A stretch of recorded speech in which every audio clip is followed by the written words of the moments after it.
What's up? I'm CJ Matthews, and this is Kinglish, the language of faith.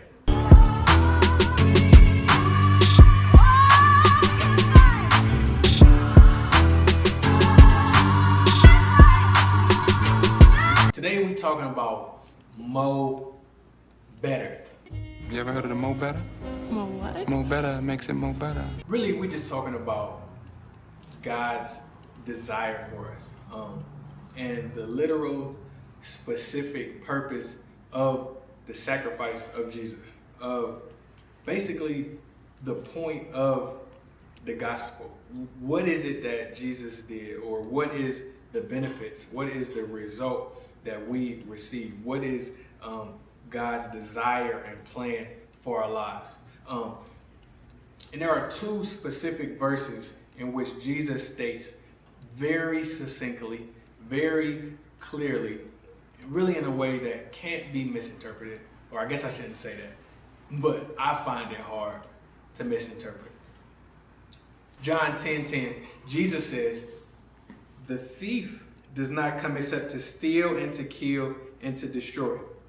I have come that they may have life and that they may have it more abundantly." In Luke 4:18 and 19, he says, "The Spirit of the Lord is upon me, because he has anointed me to proclaim good news to the poor.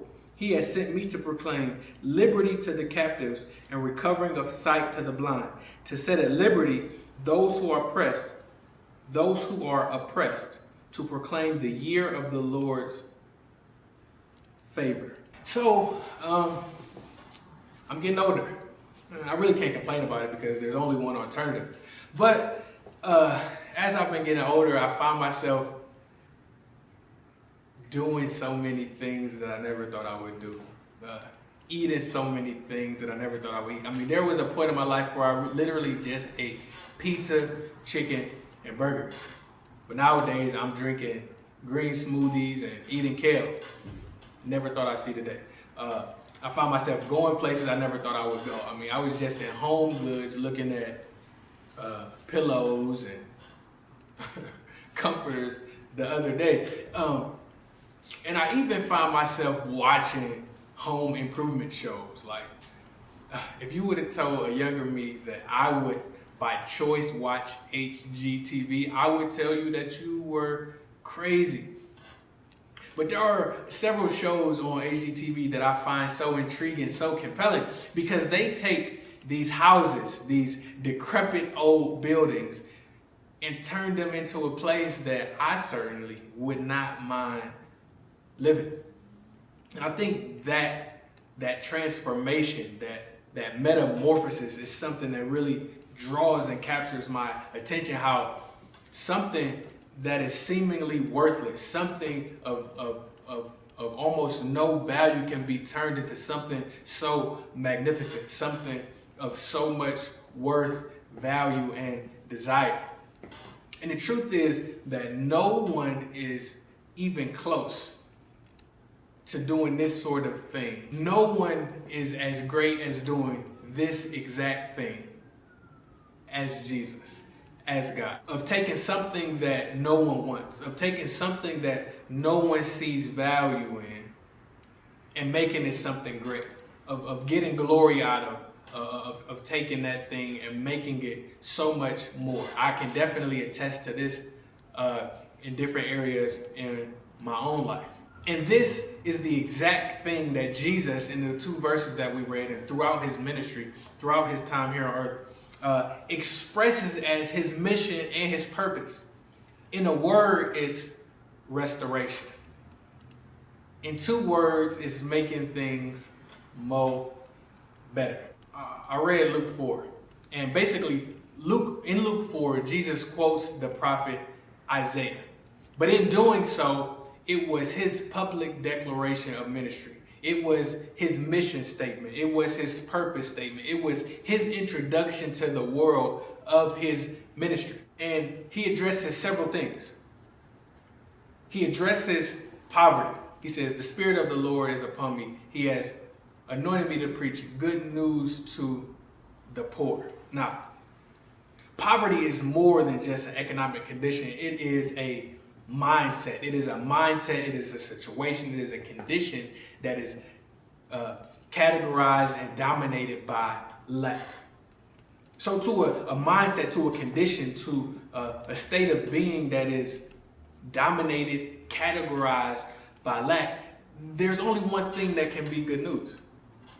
That is more. That is increase. That is supply. That is surplus. That is money. So I really don't feel as though there's a way, or I find it really hard to misinterpret that. He's clearly saying that for those who are in this condition, specifically the mindset is, I want to introduce you, I want to transform your mindset from one of lack to abundance. He then goes on to address bondage. He says, I've come to set right anything that has kept you stuck. I've come to remove the shackles, to break every chain, sang so eloquently by Tasha Cobb. There is power in the name of Jesus to break every chain, break every chain, break every chain, to break every chain, break every chain, break every chain. But to remove anything that has limited your mobility, that has kept you in the same situation. I've come to help you overcome inertia, which is that thing that has kept you going in the same direction. I've come to bring that force of greater value to get you headed in the right direction. He then goes on to address blindness. And when he speaks of blindness, he's speaking to several things, but the main thing I want to focus on is he's not just talking about our eyes, but he's talking about our health. Literally, he came so that healing would be available to us. Literally, the Bible says, by his stripes we are healed. And this is the sort of thing that we remind ourselves anytime that we take communion, anytime we eat the Lord's Supper, and we take the bread. The idea or the practice is to envision any ailments in our body, any ailments in our mental health, or any of those things, any health concerns, any sickness, any disease that our loved ones or even ourselves have experienced. We are to imagine those same ailments on the body of Christ at the cross, because that's where he paid the price, because his desire for us is healing. His desire for us is wholeness. And then he goes on to just address freedom. It is not his desire that anything oppress us, whether it be a person group or even ourselves. But I've come to totally place you in a state of freedom. Freedom from fear, freedom from anything. Freedom from anything. In other words, he's saying, I have come to restore. Much more than the restoration of one of these old homes. I have come to restore your life. I have come to restore what my Father's plan was for you from the beginning. I have come to not allow the enemy to hinder you from receiving all that it is that I have for you. But the key to this, and the reason why we're having this conversation today, is because the way that God restores is a little bit different than our idea and our concept of restoration. You know, we have concepts of restitution, and basically being made whole is exactly that, being made whole. So if somebody robs me of $100, I'm made whole when I receive how much back? $100. In that case, I've been made whole once I've received exactly what it is that I've lost. And a lot of times we believe that that was God's desire, that was God's plan, to just put us in that exact same position that we were in before man fell. But that's not exactly the case. God restores in a way that he recovers what was lost or taken with something that is either greater in quantity or greater in quality. Let me say it again. God restores, God recovers what was lost, and he replaces it, returns it with something that's either greater in quantity or greater in quality. In other words, more or better. And then sometimes he does it in such a way where he replaces it with something greater in quantity and greater in quality. So he gives us something or some things more better. And the biblical principle for this is an Old Testament principle. There's what's known as a trespass offering. Basically, if I was to wrong you, if I was to harm you, specifically if I was to steal something from you, according to the law, if I stole, let's go back to $100. If I was to steal $100 from you, I would have to repay you with that $100 plus 1/5 more. Yeah. By law, I have to pay you back that $100 plus 1/5 more. And we know that 1/5 is 20%. So in this case, because I stole 100 from you, I gotta pay you back 120.